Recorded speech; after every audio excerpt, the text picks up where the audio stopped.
Is that the actual? It gives me great pleasure to see so many of you here, and first of all I'd like to start by welcoming my fellow speakers. There is Kevin Kelly, writer and archivist with the Herne Hill Harriers, Hilary Peachy, who is the founder and chair of Save the Velodrome campaign, Lord Higgins, a former pupil of Alain's school, athlete in the 1948 and 1952 Olympics, who was inspired by Mussabini's protege, Harold Abrahams. And finally, Ben Cross, whose performance as Abrahams in the celebrated film Chariots of Fire is so indelibly etched on all our minds. It's so appropriate that we're celebrating his residence in this house here, which backs on to the Herne Hill Stadium, where he helped train many athletes. And we're immensely grateful to Susan Irvin and John Benger, owners of 84 Burbage Rd, for giving their consent. I am going to hand over to Kevin Kelly. Thank you. His proper name was Scipio Africanus Mussabini.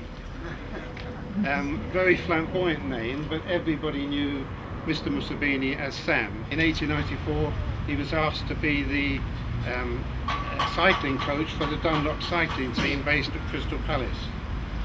And in athletics, by 1913, he was able to write a very large book called The Complete Athletic Trainer, which became the Bible for the coaching of athletics at that time. And one of his books was called Running, Walking, Jumping, and they were, even in the 1950s, editions were being produced with modern day athletes illustrated in the book, but still given Sam Mussabini as the author. He purchased movie cameras and took films here and at other tracks of athletes so that their style could be analysed. With Abrahams, he was anxious to reduce the size of his stride.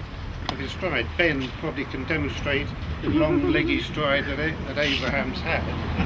No, he had extremely long legs. Mussabini tried to shorten that stride and increase the cadence, and it had the effect of increasing Harold Abrahams' time. He attended 4 Olympic Games, 1908, 1912, 1920 and 1924. Now that might seem a lot of games, but there's a gentleman standing not very far from here who, in his extensive working life for the Times and for the London Evening Standard, attended 14 Olympic Games. And that is Neil Allen, local resident, who's standing here at the front. He initially was connected with a sprinter called Reggie Walker, who was a competitor for the South African team in the 1908 Olympics, and he ended up winning the gold medal in the 100 metres. And he still is the youngest athlete to have won that particular medal. He was only 19 at the time. He then became connected with the top, a man who was to become the top sprinter in the country, Willie Applegarth. In the 1912 Olympics, Applegarth failed to get into the final of the 100 metres, but he got a bronze medal in the 200 metres, and he got a gold medal as part of the British 4x100 metre relay team. His third gold medal came with another member of that team, Vic Darcy, who, like Applegarth, was a member of Polytechnic Harriers, and the pair of them were both in that relay team that won the gold medal in 1912. He'd been helping an athlete called Albert Hill. Albert Hill was from Tooting. He was living in Dulwich at the time of the 1920 Olympics, and he was in the British team, and he ended up winning a gold medal in the 800 metres and the 1500 metres at the Antwerp Olympics of 1920. But to go back to the 1924 Olympics, we all know, because of Chariots of Fire, the success that Harold Abrahams had in those games, and this became Mussabini's third Olympic 100 metre gold medalist. Reggie Walker, and then the relay team in 1912, and then Abrahams in 1924. Now, even after his death, he had another Olympic medalist, because he was obviously coaching people up to the time of his death. And in the 1928 Olympics, another sprinter, Jack London, won the silver medal in the 100 metres, and he is credited as being the first British athlete to use starting blocks. The National Coaching Federation instituted a medal which is called the Mussabini medal, and this is awarded annually to who is considered to be the best coach in Britain for that year. I'm particularly concerned about the velodrome, but that you're going to hear about that later. But I certainly hope that every effort can be made to keep the velodrome and keep that Victorian pavilion. It's the only one of many cycle/running tracks in the country that still survives from the Victorian era.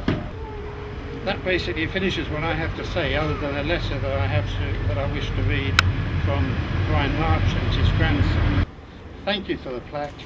I hope everything goes well, and once again I'm delighted that my grandfather is being remembered and honoured in this way.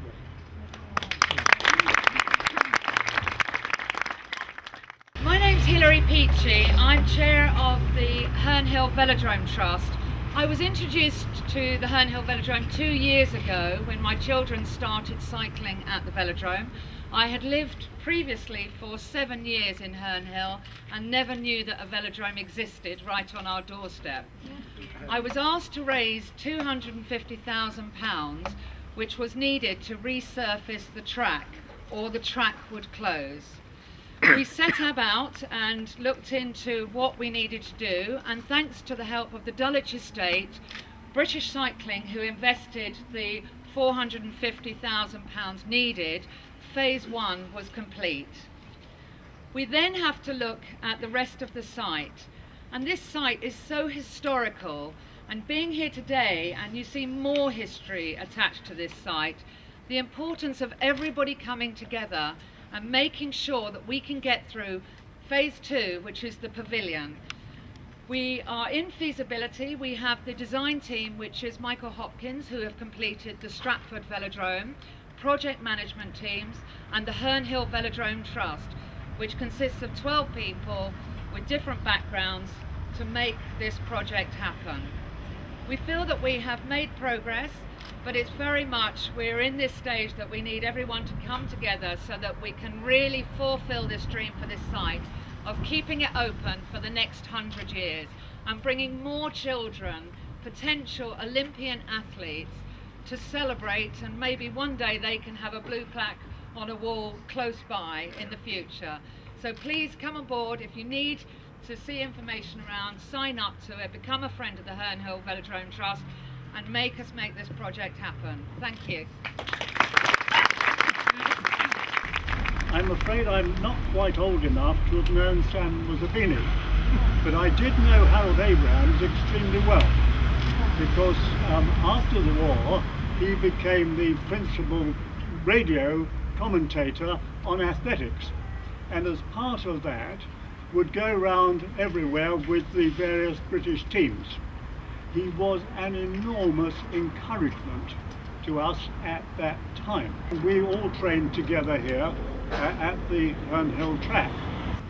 When I was running, the Amateur Athletics Association prevailed. The maximum prize you were allowed was £15 and not in cash. And if you exceeded that, you were banned for life. Of course, Harold Abrahams was a complete amateur, as indeed we were all, until the rules were officially changed. Kevin will correct me if I'm wrong, in I think 1988. And it is a very, very different world. We ran on cinder tracks. Kevin mentioned starting blocks. They weren't really used at all for most of the time I was running. We dug 2 holes in the cinder track and put our feet in that to get a better grip. The other thing, of course, which Harold Abrahams was famous for was his drop finish. And you see nowadays a number of people doing drop finishes at a crucial moment, particularly in 100 metres.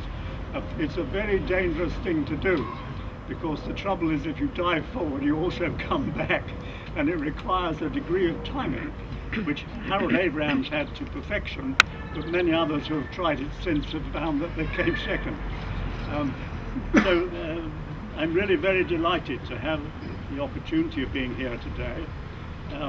As I say, Harold Abrahams was a quite important factor in his life, and much of the training with the skills which Sam Mussabini passed on to him, in turn were passed on to myself and others of my generation. So thank you very much indeed for inviting us. But I will happily pass over now to Ken Cross, who we are absolutely delighted to hear. We're here to honour Sam Mussabini, which makes me very, very happy. I saw the movie for the first time in 25 years last night, the Empire, Leicester Square. It was a very, very big occasion. And I also saw the play on Saturday night. And I described the Chariots of Fire phenomenon as having longer legs than even Harold Abrahams. I wondered what Harold Abrahams would have said on an occasion like this, and I'm very, very fortunate to have in my hand something which Sue Pottle, Harold Abraham's daughter, wrote, and I would like to read this to you, please. My father would have wanted to acknowledge the fact that Mussabini, through his brilliant coaching methods, amassed far more gold medals than he did. My father would be absolutely delighted. And don't forget that it was here at Herne Hill that they first met, when my father was barely a teenager and the Olympics not even a distant dream. Sam was training the famous Willie Applegarth back then, and my father became a great admirer of both men. Mussabini and Harold teamed up 9 years later in 1923, and Chariots of Fire, of course, told their story. My father would be so pleased with the recognition old Sam receives today. Ladies and gentlemen, I would like us please to applaud Sam Mussabini.